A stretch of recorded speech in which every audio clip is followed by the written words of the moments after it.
عظمیٰ بخاری صاحبہ، مہنگائی، معیشت کا برا حال یہ وجہ بتائی جاتی رہی ہے، لیکن اب جو خرم دستگیر صاحب نے وفاقی وزیر ہیں کہہ رہے ہیں کہ عمران خان حکومت کو اس لیے گھر بھیجا گیا کہ سال کے آخر میں ایک بڑی تبدیلی آنا تھی، اور اگر ایسا ہو جاتا تو عمران خان صاحب اگلے 15 سال تک رہتے.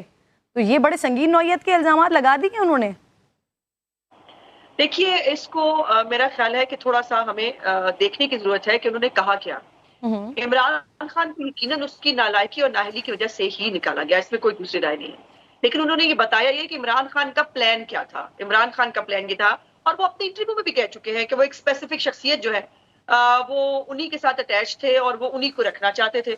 اور جو ہے اس کے بعد ان کا پورا پروگرام موجود تھا جس کا برملا وہ اظہار بھی کیا کرتے تھے، میں ان سب کو جیلوں میں ڈال دوں گا، میں جو ہے وہ ان کو شیخ رشید صاحب آن ریکارڈ ہے، یہ سب جیلوں میں جائیں گے، اب الیکشن لڑنے والا کوئی نہیں ہوگا اگلے الیکشن کے بعد.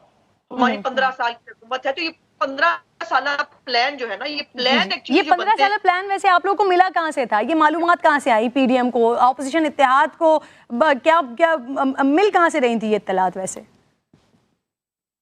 اطلاعات مل جاتی ہیں، ہم بھی اسی ملک میں رہتے ہیں نا، اور کئی دفعہ اطلاعات بالواسطہ اور کئی دفعہ بلا واسطہ جو ہے وہ پتہ چل جاتی ہیں. یہ امپورٹنٹ نہیں ہے، امپورٹنٹ یہ ہے کہ جو عمران خان کا دوبارہ سے پروگرام تھا چوری کرنے کا الیکشن، اور یہ بھی سنا ہے عظمیٰ یعنی پوری پارٹی بشمول پی ڈی ایم اس بات پر کنونس تھی کہ عمران خان صاحب 15 سالہ ایک پلان بنا رہے ہیں.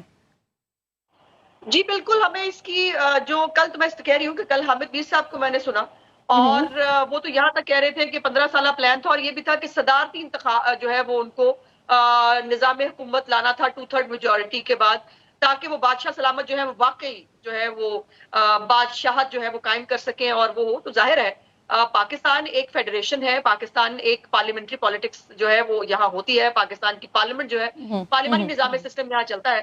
تو عمران خان کی مرضی کا نظام اور پاکستان کے اوپر کتنے تجربات کرنے تھے عمران خان نے. عمران خان نے خارجہ پالیسی ہماری تباہ کر دی، معیشت ہماری تباہ کر دی، سیاست ہماری تباہ کر دی، اخلاقیات تک اس سوسائٹی کی عمران خان نے تباہ کر دی. اس کے بعد اب اس کو کیا ہم صدارتی نظام حکومت کے ساتھ بادشاہ بنوا لیتے؟ یہ میں نے سنی ہے کل ایک نئی بات، مجھے اس کی تصدیق میں نہیں کر سکتی، لیکن میں نے یہ بات بھی سنی ہے.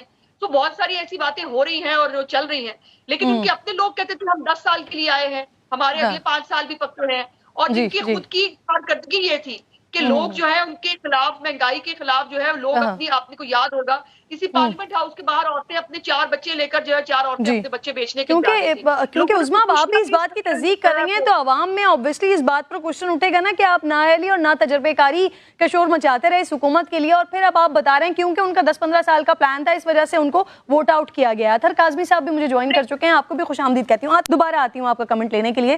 اطہر آپ بھی سن چکے ہیں obviously کل سے ٹویٹر پر مسلسل چل رہا ہے، خرم دستگیر صاحب کہہ رہے ہیں عمران خان کی حکومت کو اپوزیشن کے کیسز اور سال کے آخر میں کوئی بڑی تبدیلی کی وجہ سے نکالا گیا ہے، ورنہ وہ 15 سال اقتدار میں رہتے.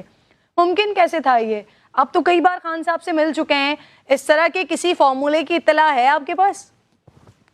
نہیں، میرے پاس تو اطلاع تو نہیں ہے ٹو بی آنیسٹ، پر یہ بڑا سنگین الزام ہے، اس لیے کہ ابھی عظمیٰ صاحبہ نے بھی کہا کہ اس طرح کا پلان تھا. تو جس شخص کے اوپر یہ الزام لگا رہے ہیں وہ تو ابھی بھی پاک فوج کے سرونگ جنرل ہیں.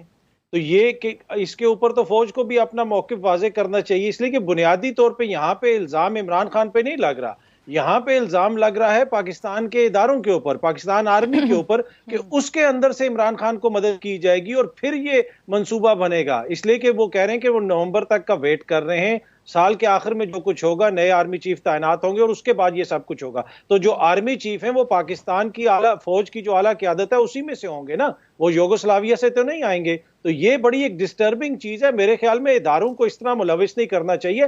آپ لوگوں نے اقتدار سنبھالا تھا اپنے کرپشن کے مقدمے ختم کرنے کے لیے، وہ آپ نے NRO خود کو دے دیا ہے، نیب کے قوانین میں ترمیم کر دیا ہے. آپ کو مسئلہ یہ تھا کہ آگے جا کے سزائیں ہونی تھی اور نااہل ہونا تھا اپنی کرپشن کی وجہ سے، نہ کہ کسی ادارے کی وجہ سے، نہ کسی اور سیاستدان کی وجہ سے. ادارے نہ سیاست میں ملوث ہوتے ہیں، نہ امید ہمیں کہ وہ کبھی ملوث ہوں گے. تو یہ ان کی کوشش ہوتی ہے کہ جدھر یہ مشکل میں پھنستے ہیں یہ اداروں کے اوپر الزامات لگانا شروع کر دیتے ہیں. ابھی سینٹ کے اندر کھڑے ہو کے اس دن یوسف رضا گیلانی صاحب کہہ رہے تھے کہ جی پرویز مشرف کے جانے کا فیصلہ اور آنے کا فیصلہ نہ ہم کر سکتے ہیں، نہ ہم نے کبھی ماضی میں کیا. تو ایسی بات پہ بحث ہی نہ کی جائے.